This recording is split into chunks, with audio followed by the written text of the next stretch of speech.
In this video, I'll show you how I recreated a fascinating piece of history, the book Aurora Australis, from the Antarctic explorer Ernest Shackleton. Why this book is rare and why it's so fascinating for anyone who loves books and history.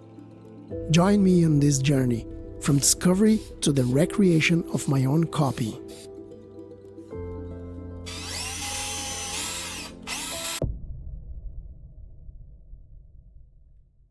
It all started when I discovered the book by chance looking at the Folio Society's publisher website. They put out beautifully printed books. And that's when, looking for limited editions, I saw Aurora Australis. The more I learned about Shackleton's expedition and the book itself, the more captivated I became. The only snag? Authentic copies were either collector's items or the ones available were out of stock. And both came with a hefty price tag that left me without options. Ernest Shackleton's British Antarctic expedition was a daring venture into the unknown on board of the Nimrod. The mission was to reach the South Pole.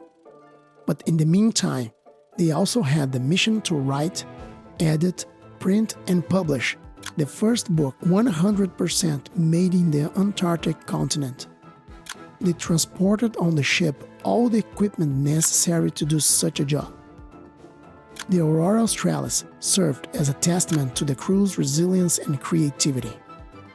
Only about 100 copies were made there, and most of these were donated to the expedition sponsors, and nowadays most of them are in museums.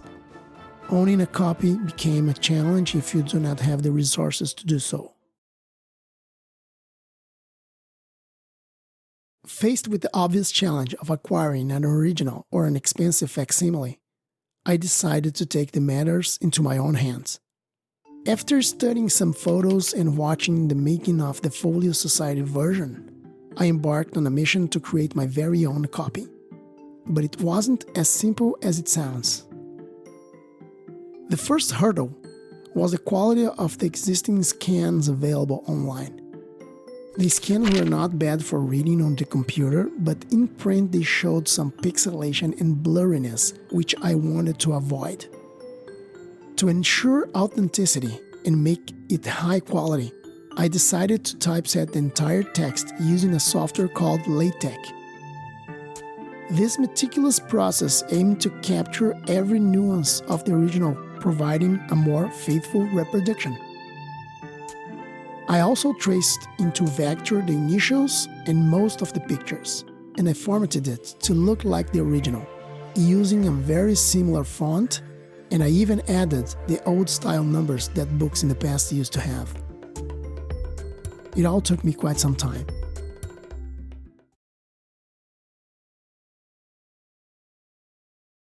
One curiosity of the Aurora Australis is that Shackleton's crew used food crates for covers.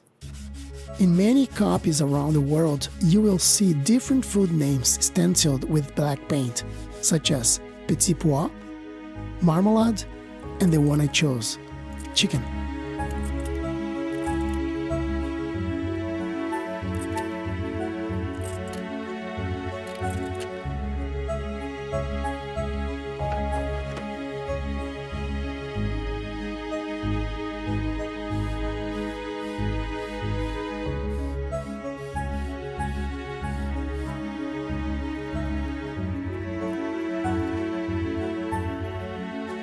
To replicate this, I cut my own plywood boards, sanded the edges, used a dollar store stencil with the word chicken, and stained them to look weathered.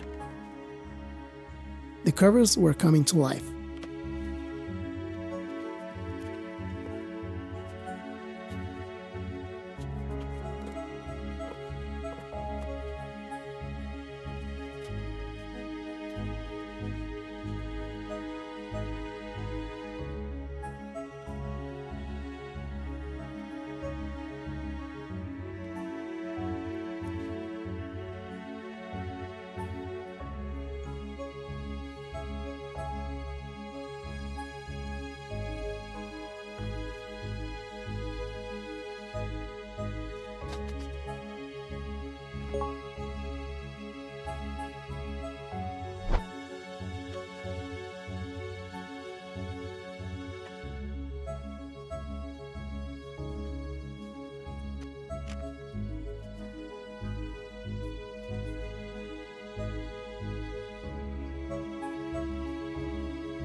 Printing the pages was the next step in our journey. A careful selection of paper, Staples yellow pastel, and precision in the printing process ensured the essence of the original. Some pages had the red in color, and since I wanted to keep most of the text printed in monochrome, I did 2 passes in 2 different printers. Probably an exaggeration, but it worked.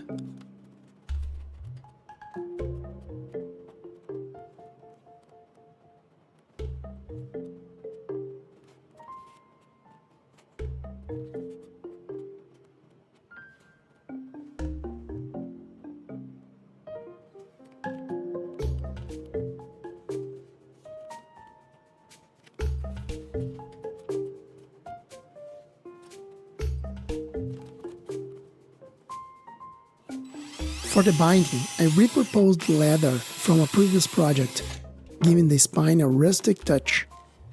Dollar store green twine served as the final binding element, bringing our DIY facsimile to completion. The final moment has arrived. The finished Aurora Australis facsimile is here. I'm very pleased with the results. Is it perfect? No, but it's perfect on my bookshelf. This was a fun project to do, and I hope you like to watch it. If you are interested in this kind of work, I have a previous video here, where I made another cool replica. Check it out.